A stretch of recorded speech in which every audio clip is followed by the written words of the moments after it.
চেষ্টা করতে হবে। ওয়ালাকিন্না আকসারান নাসি লা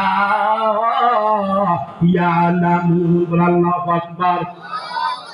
আল্লাহ পাক নিজে বলছেন আমার কোনো কথা নাই, আমার কোনো কথা নয়।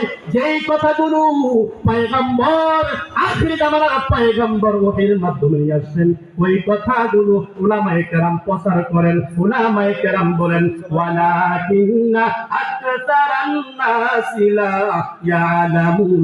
অধিকাংশ মানুষ এটা বুঝেই না যে আল্লাহর জমিনে আল্লাহর হুকুম কায়েম করতে হবে, এটা বুঝেই না। এটা বুঝেই না, এটা বুঝেই না।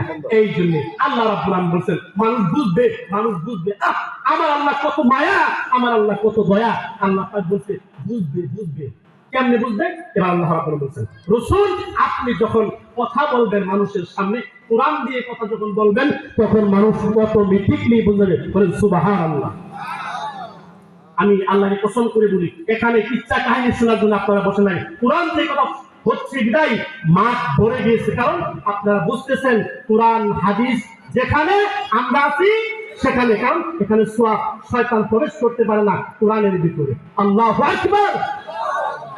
হ্যাঁ, এটা বুঝবেন। আল্লাহ বলছে রাসূল আপনি শুনেন, আপনি যখন মানুষের সাথে কথা বলবেন, বাবার কিচ্ছা ফের ঘটনা তার ঘটনা না, না ওই ঘটনা দিয়ে না।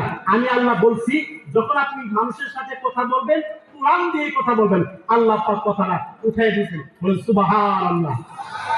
আল্লাহ রাব্বুল আলামিন বলছেন রাসূল আপনি শুনুন, এ গোলাম স্থল পশ্চিম বরাবর